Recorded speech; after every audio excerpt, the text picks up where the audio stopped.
ओम शांति। आज हम सभी थोड़ा सा और आगे बढ़ते हैं और मानव जीवन का समय चक्र देखेंगे कि मनुष्य का जीवन और उसका समय कैसे बदला। और आज इस बदलाव के समय में हम जानना भी चाहेंगे कि इस जीवन परिवर्तन में कैसे हम आगे बढ़ें और कैसे एक एक चीज़ को समझें।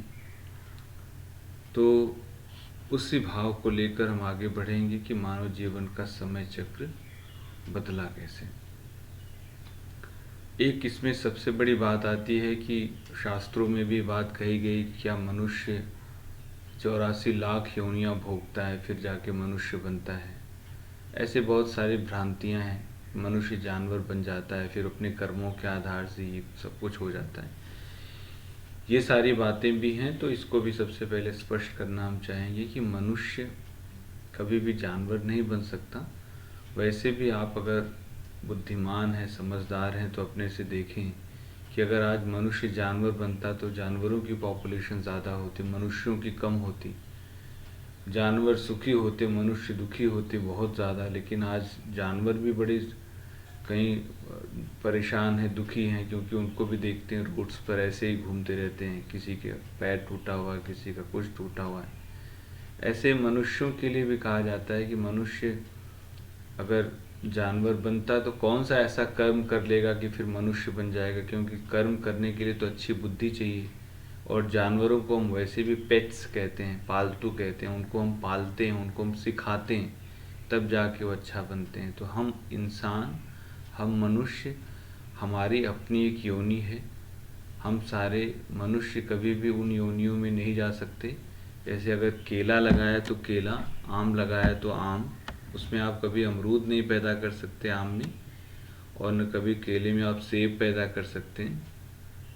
वो जो है वही पैदा करेगा। इसी तरह से मनुष्य केवल मनुष्य ही बनता है, वो 84 लाख योनियां धारण नहीं करता। आप अपने आप के, अपने जीवन के, अपने आसपास के लोगों को बड़े ध्यान से आप ऑब्जर्व कर लीजिए। आज से जब कोई शरीर छोड़ रहा होता है तो क्या उस समय ये बोल रहा होता है कि बस अब मैं जाके जानवर बनने वाला हूँ या कुछ ऐसा होने वाला है मेरे साथ। उसको कभी ये सब याद ही नहीं रहता। वो तो उस समय बता रहा होता है कि मैं जा रहा हूँ तो मेरी फैमिली का ध्यान रखना, मेरे आगे मेरे बच्चों का आप ध्यान रखना। कभी भी ऐसी बातें वो नहीं करेगा मनुष्य जिससे उसको कोई ऐसी चीज़ सामने आए। तो दुनिया में बहुत सारे पुराण बना दिए। गरुड़ पुराण में बहुत सारी कथाएं लिख दी कि अब इसके बाद मनुष्य ये बनेगा। तो ये सारी भ्रांतियां हैं। तो आज से इस बात से भी आप बाहर निकलें कि मनुष्य की आत्मा हमेशा मनुष्य, चाहे मेल बने चाहे फीमेल बने, बनेगा वो ह्यूमन बीइंग ही। और उसको अगर कभी कर्म की बात करें, कर्मों की बात करें, तो जो जानवर बनने की ज़रूरत ही नहीं है। कि आज की मनुष्य की मनोदशा, मनोस्थिति जानवरों की तरह है कि आज उसको न किसी का सम्मान है, न किसी के अंदर किसी के लिए भावना है। तो ये सारा कुछ क्या है, जानवर से भी बदतर ज़िंदगी हम लोग जी रहे हैं। आज जो सबके आप हालत मनुष्यों की देख रहे हैं, तो जानवर बनने की ज़रूरत ही नहीं। ये सारी बातें ऋषि मुनि तपस्वियों ने इसलिए कहा कि शायद ये सब सुनने के बाद मनुष्य अच्छे कर्म करने लग जाए। कि भाई अगर आपने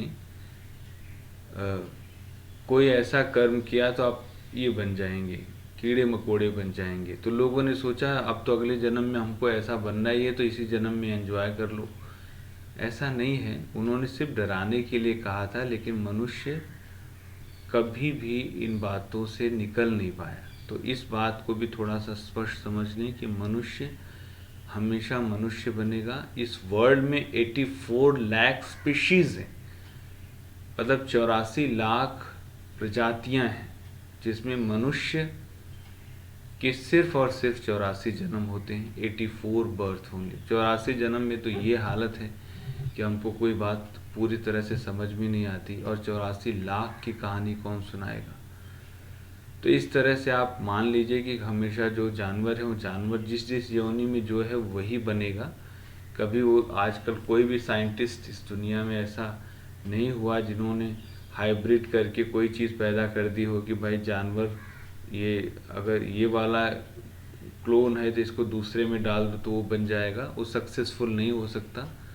सो मनुष्य हमेशा मनुष्य बनेगा, कभी जानवर नहीं बन सकता। तो हम उन 84 बर्थ की जो बात कर रहे हैं कि मनुष्य के 84 जन्म, और इसका वर्णन भी रामचरितमानस में है, आप पढ़ लें। उसमें लिखा है अहो भाग्य मानुष तन पावा। तो उसमें उन्होंने, तुलसीदास ने ये नहीं क्लियर किया कि आप जानवर बन के मनुष्य बने, आप जानवरों से नहीं। हमारी ज़िंदगी के अंदर आज ये सारी बातें आ गई हैं, तो हम पहले इतने भाग्यशाली हैं कि जो मनुष्य की योनि में हैं। उन्होंने ये नहीं बोला कि आप जानवर बन के फिर मनुष्य बने। तो ये 84 जन्मों की कहानी हमारी लाइफ में कैसे आगे बढ़ती है उसको तो हम समझेंगे ही। साथ में आज जब समय बदला है, समय चक्र बदला, मनुष्य पहले बहुत अच्छा था, आज मनुष्य की स्थिति ऐसी है। पहले भारत की आप कल्पना करते थे कि भारत सोने की चिड़िया था, आप इतिहास पढ़ते रहे होंगे, उसको गोल्डन स्पैरो कहते थे। भारत को सोने की चिड़िया, भारत को देवभूमि, भारत को 88,000 ऋषियों की तपस्थली कहा जाता है, भारत को आर्यावर्त कहा जाता है। बहुत सारे नाम आपने सुने होंगे। तो ये सारे नाम गुणों के आधार से थे कि भारत सच में ऐसा एक समय था। तो उस समय मनुष्यों की स्थिति कैसी रही होगी, बाद में कैसे बदल गई। तो कॉल ऑफ टाइम क्या है, समय की पुकार क्या कहती है, और समय पहले कैसा था, सिर्फ हम समय की बात कर रहे हैं। और देखो, समय जब बदलता है हमारा, तो एक है हमारे शास्त्रों में भी इसका वर्णन है, और आप वेद पुराण उपनिषद जिन्होंने भी पढ़ा होगा उसको में है। और एक समझदारी भी कहती है कि जब हमारा समय ठीक ठाक चल रहा होता है तो उस समय हमको कुछ ध्यान नहीं रहता है। तो कहते हैं कि जब समय खराब होता है तो उस समय हमको याद आता है कि जब समय ठीक था तो हम अच्छे कर्म क्यों नहीं कर पाए। तो उस समय हमारी बुद्धि इन बातों में नहीं जाती। तो टाइम साइकिल कैसे बदलता है उसको हम थोड़ा सा समझने की कोशिश करते हैं। जैसे किसी भी चीज़ को समझाने के लिए, किसी भी बात को समझाने के लिए हम ज़्यादातर इस चीज़ का सहारा लेते हैं कि साइकिल का मतलब नो बिगनिंग नो एंड, मतलब जो हमेशा मूव कर रहा है, हमेशा घूम रहा है। आज जो आपने थॉट क्रिएट किया, कल वो जो थॉट को आपने बार बार रिपीट किया, वो थॉट संस्कार बना, फिर संस्कार से फिर थॉट, थॉट से फिर एक्शन, फिर से संस्कार, ऐसे साइकिल में घूमता रहता है। तो हर दिन जो हमने थॉट क्रिएट किया उसको बुद्धि से समझा, उससे हमारे नए नए संस्कार बने। इसी तरह साइकिल भी चला हमारे थॉट के बेस पर, हमारे विचारों के आधार से हमने साइकिल डेवलप किया। जैसा हमने विचार क्रिएट किया वैसे वैसे साइकिल बना। लेकिन उसमें सबसे बड़ा रोल तीनों का था, क्योंकि साइकिल 3 के बेस पर चलता है, soul, supreme soul and nature, जिसको हम प्रकृति कहते हैं। अगर तीनों एक लाइन में है, एक सीधी रेखा में है, पावरफुल है, तो साइकिल बहुत अच्छा चलता है। तो साइकिल को समझाने के लिए, जैसे डे नाइट साइकिल है, दिवस चक्र कहते हैं इसको, सुबह दोपहर शाम रात है, ये डे एंड नाइट साइकिल। दूसरा 7 डेज का जो सप्ताह चक्र होता है, इसमें Sunday, Monday, Tuesday, Wednesday, Thursday, Friday, Saturday, Sunday. तो ये 7 डेज का सप्ताह चक्र कहा जाता है, मतलब कोई भी साइकिल रिपीट हो रहा है। उसी तरह से 30 दिन का एक मास चक्र होता है, मंथली साइकिल। फिर उसके बाद 12 मास का जो चक्र होता है उसको वर्ष चक्र कहते हैं। एक वर्ष का, एक 12 मास में एक साल।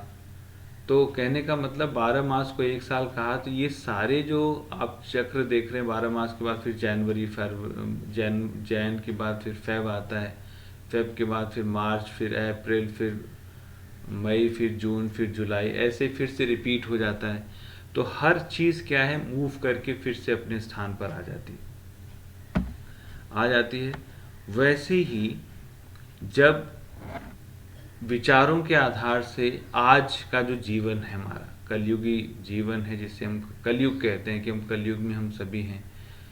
तो कलयुग को आप विचार के आधार से तो कहते हैं जहाँ पापाचार, अनाचार बढ़ गया है, यहाँ पर हर कोई किसी को दुख दे रहा है अपने विचारों से, अपने व्यवहार से, अपनी बातों से।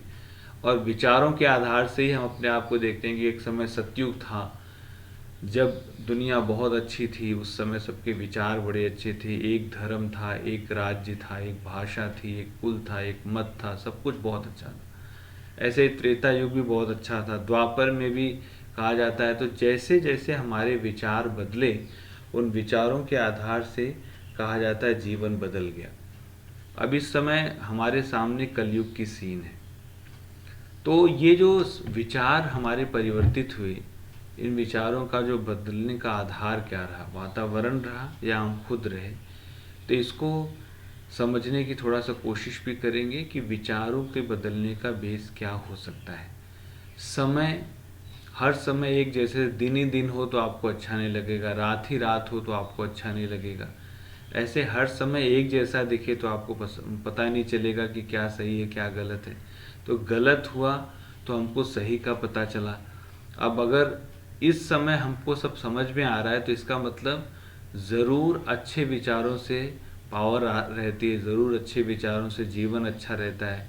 आज भी साइकोसोमेटिक डिजीज़ेस की बात की जाती है, कितने सारे जो बीमारियां हैं, उन बीमारियों का कारण क्या है, मनोवैज्ञानिक ये कहते हैं कि इसका कारण सिर्फ मन के अंदर इतने सारे विचार जो चलने लगे, इन विचारों का हमारे पूरे शरीर पर प्रभाव पड़ता है और इन विचारों के आधार से शरीर हमारा चला गया। तो एक समय था भारत में जिसको सतयुग कहा जाता था, और सतयुग में माना जाता था कि सबकी जो देवी देवताएं थे और उनका देवी देवताओं का राज्य था, उनका शरीर कंचन था, मतलब कभी भी बीमार नहीं होते थे, निरोगी काया थी, उम्र बहुत ज़्यादा थी, 150 साल उम्र थी उनकी, पॉपुलेशन वहाँ बहुत कम था। तो कहा जाता है जब आत्मा बहुत सतो प्रधान होती है, बहुत ज़्यादा पावरफुल होती है, तो सतयुग में होती है, बहुत पावरफुल जब होती है, उसका शरीर कंप्लीट बैलेंस होता है, उसमें किसी तरह की कोई प्रॉब्लम नहीं रहती। और उसमें कहा जाता है कि देवी देवताओं का राज्य माना जाता है कि उस ऐसे समय में हम डीटिज़म को देख सकते हैं कि जब समय इतना अच्छा होता है, विचार अच्छे होते हैं, तो उस समय हमारे अंदर ये सारी चीज़ें होती हैं। तो सतयुग के समय में बताया जाता है जितने कम थॉट उतने कम बर्थ, मतलब विचार कम तो हमारे मेटाबॉलिज्म रेट में ज़्यादा चेंजेस नहीं आते, और उसके आदमी उससे कभी भी हम बूढ़े नहीं होते, इसलिए देवी देवताओं को कभी बूढ़ा नहीं दिखाते।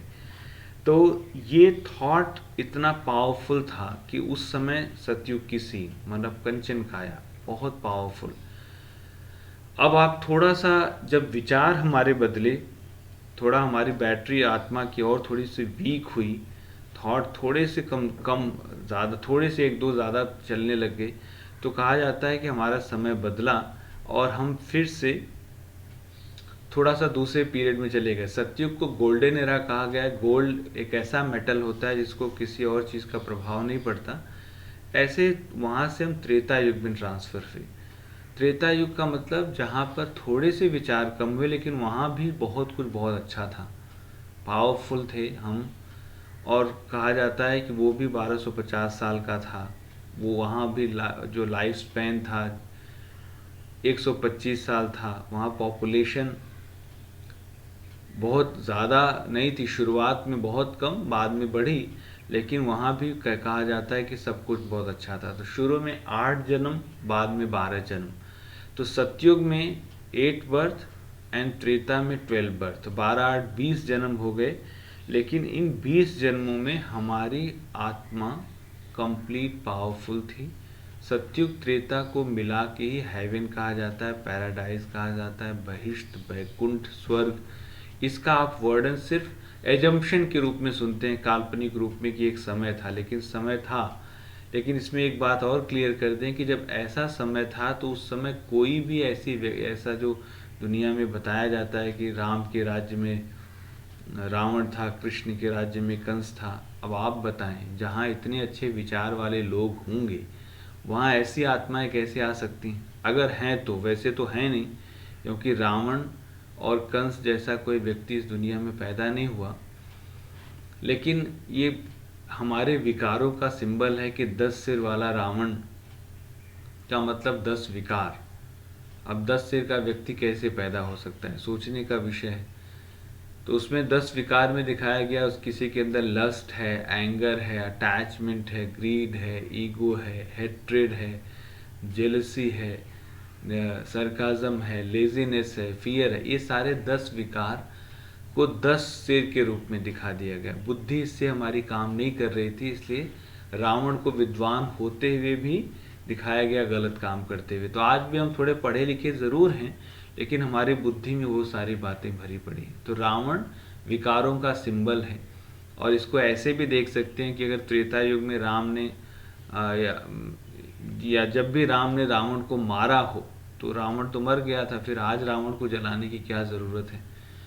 तो आज रावण को जलाना का मतलब विकार अभी हमारे अंदर इतने ज़्यादा हैं, उन्हीं का सिंबल है रावण और कंस दोनों। तो ऐसे स्थिति को दर्शाने के लिए सिर्फ दिखाया गया कि एक समय था भारत में जब हम बहुत ज़्यादा सुखी थे, सतो प्रधान थे, पावरफुल थे विचारों के आधार से।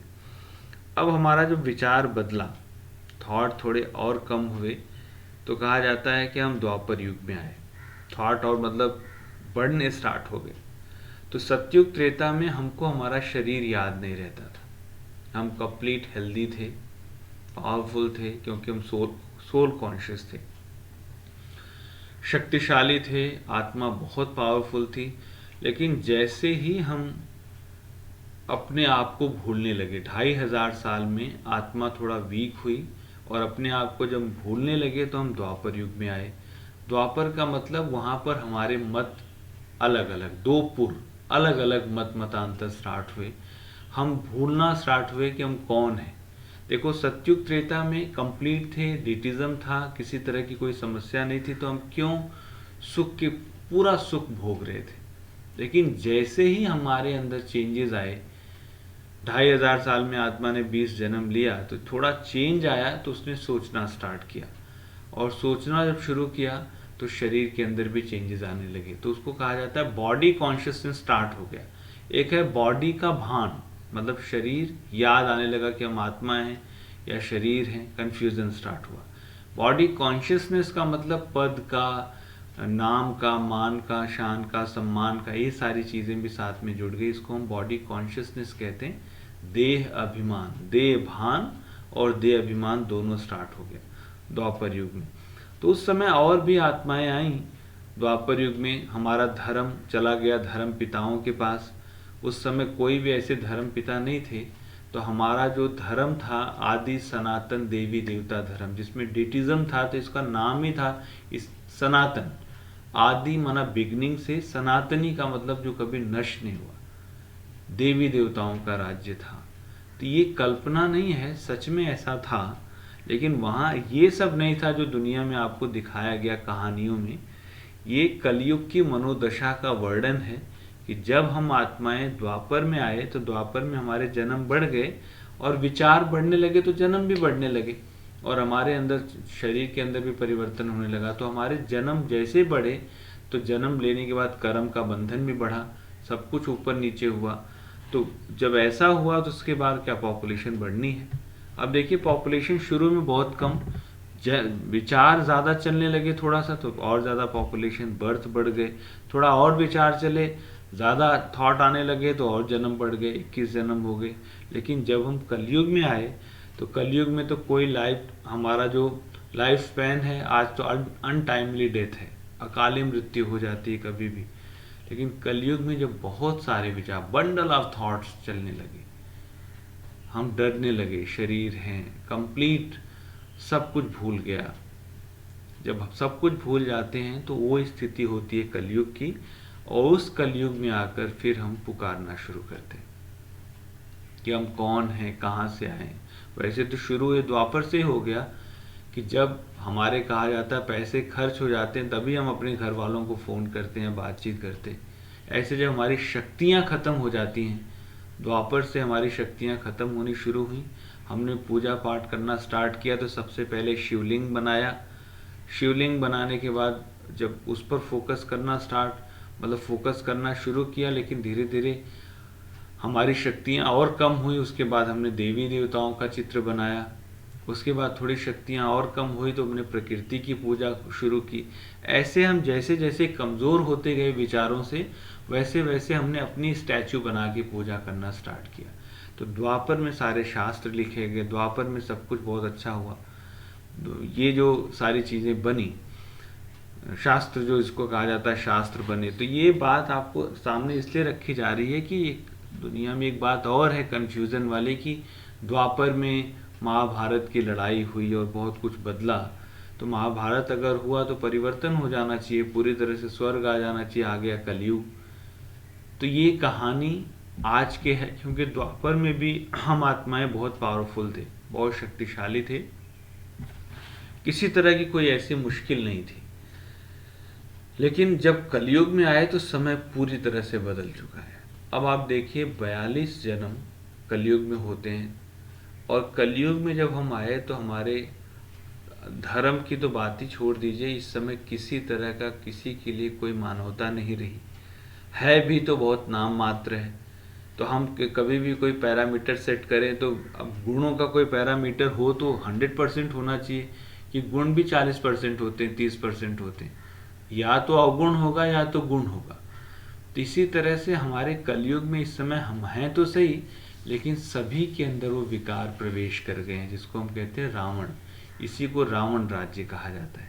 तो आज इस दुनिया में रावण राज्य। अब जब हम सारी आत्माएं परेशान हो जाती हैं तब परमात्मा को पुकारना शुरू करते हैं, और वो यही समय चल रहा है जब हमने परमात्मा को पुकारना शुरू किया। अब सतयुग त्रेता में बुलाने की ज़रूरत नहीं थी, द्वापर में भी 50% प्योरिटी मानी जाती है, लेकिन कलयुग में जब हम आए तो इस समय बिल्कुल हम नील बटन जिसको कहते हैं बिल्कुल ज़ीरो हो गए, परसेंटेज प्योरिटी का बहुत घट गया। तो उस समय हम पुकारना शुरू करते हैं परमात्मा को कि आकर हमें इन बंधनों से छुड़ाओ। इसी का वर्णन है यदा यदा हि धर्मस्य ग्लानिर्भवति भारत अभ्युत्थानम अधर्मस्य तदात्मानं सृजाम्यहम्। आपने सुना। तो जो भारत सोने की चिड़िया था वो हमारे विचार जैसे बदलते गए, प्रकृति बदली, समय बदला, काल चक्र पूरा बदला। धीरे धीरे जब समय बदलना स्टार्ट हुआ तो आज हम कलयुग की उस स्थिति में हैं, उस मनोदशा में हैं जब हमारे अंदर कुछ हमारी बुद्धि ही काम नहीं कर रही। फिर परमात्मा का दिव्य अवतरण होता है, और वो कलयुग और सतयुग के बीच का जो पीरियड है उसको हम संगम युग कहते हैं।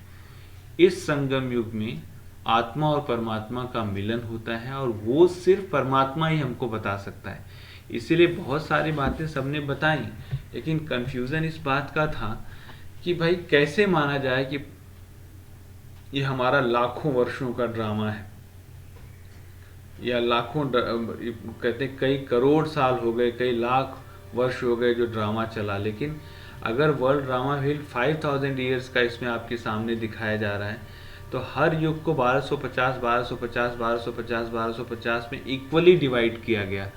तो डिवाइड करने का मतलब हर युग सेम सालों को लेकर चल रहा है, लेकिन हर युग में समय, हर युग में परिस्थिति अलग अलग दिखा दी गई।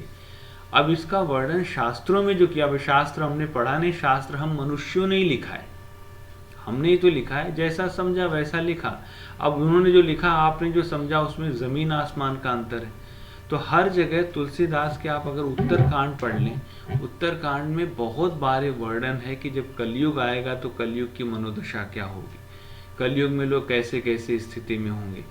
तो उस मनोदशा का वर्णन किया है कि उस समय परमात्मा का दिव्य अवतरण है।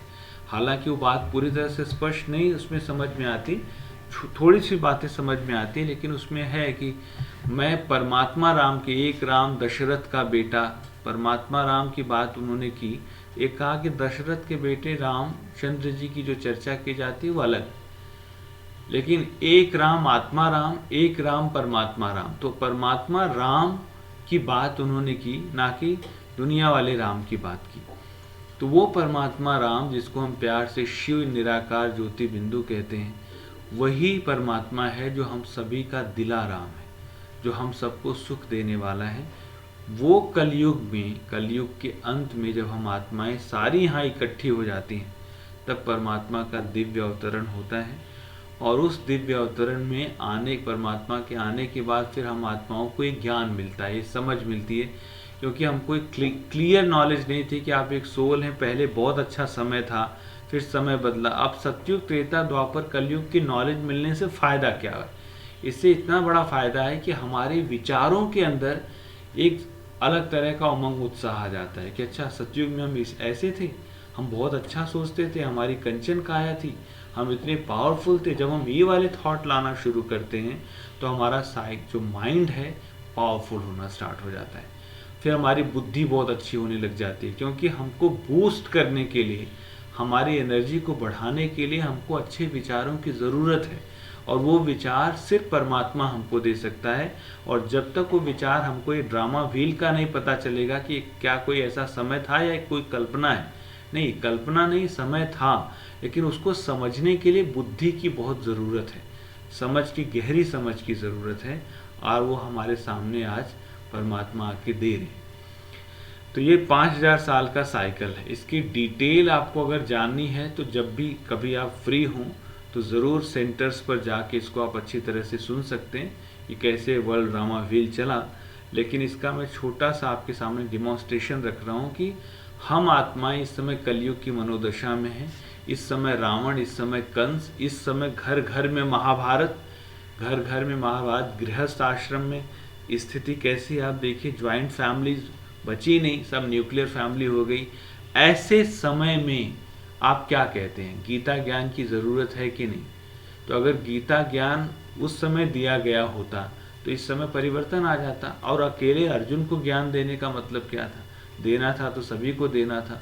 तो सच्चा गीता ज्ञान परमात्मा शिव निराकार इस समय हमको सुना रहे हैं, और उस ज्ञान से ही हमारे अंदर कर्मा फिलॉसफी बताया परमात्मा ने, कर्म का आधार बताया, कैसे कर्म करो, कैसे अपने आप को समझाओ, कैसे सोचो, कैसे बोलो, कैसे चलो, कैसे उठो, कैसे बैठो, एक एक चीज़ को सिखाना शुरू किया है।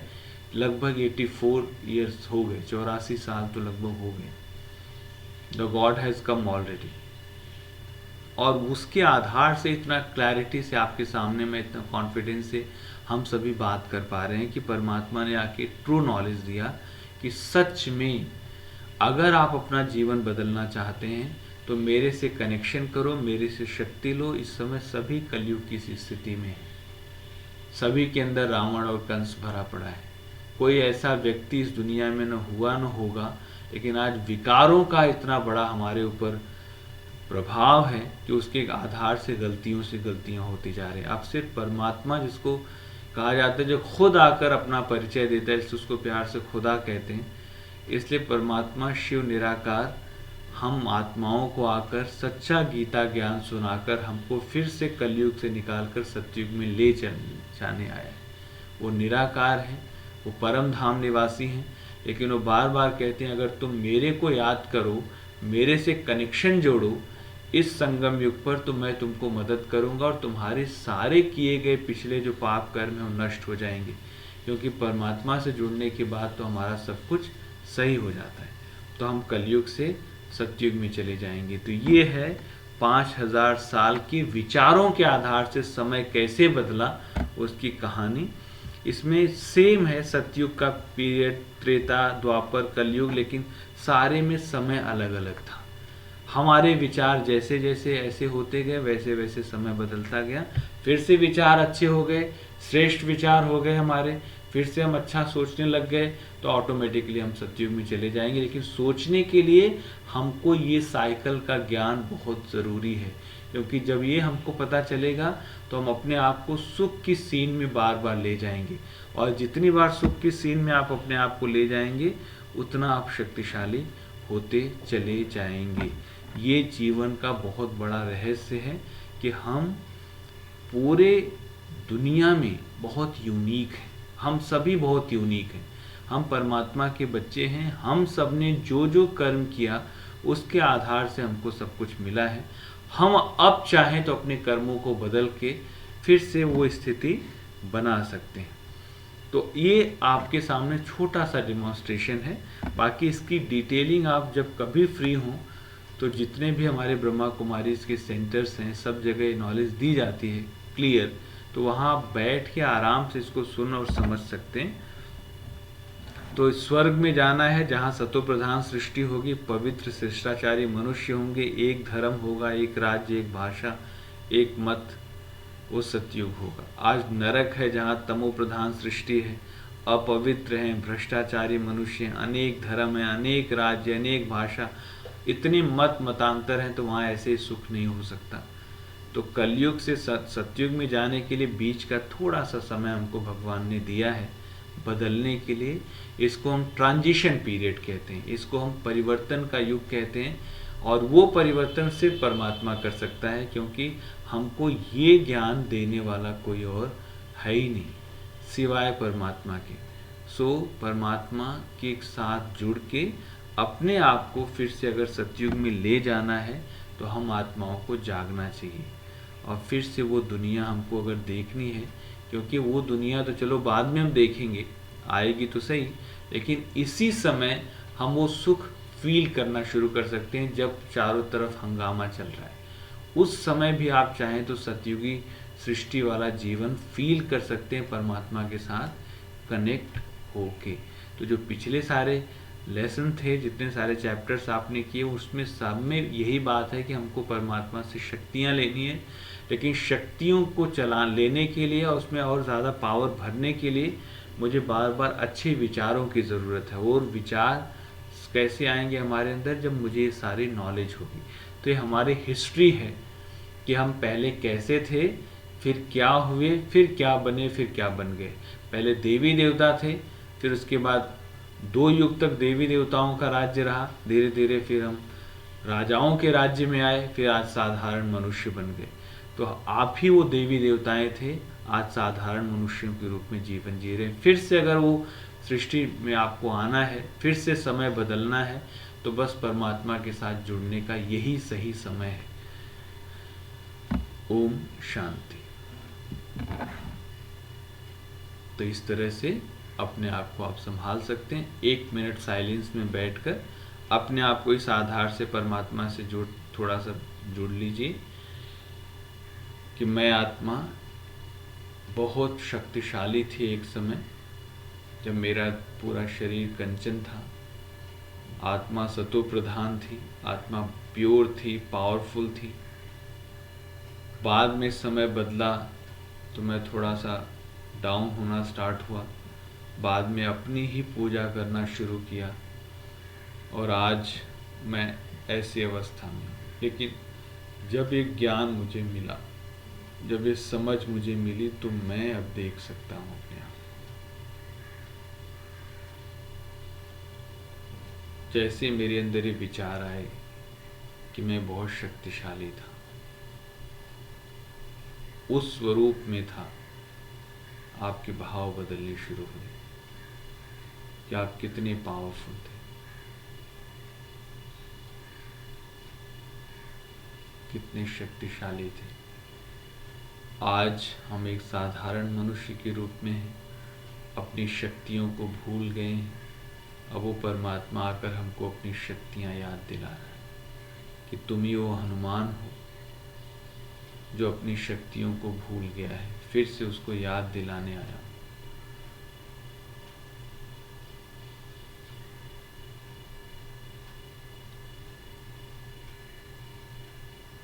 ओम शांति।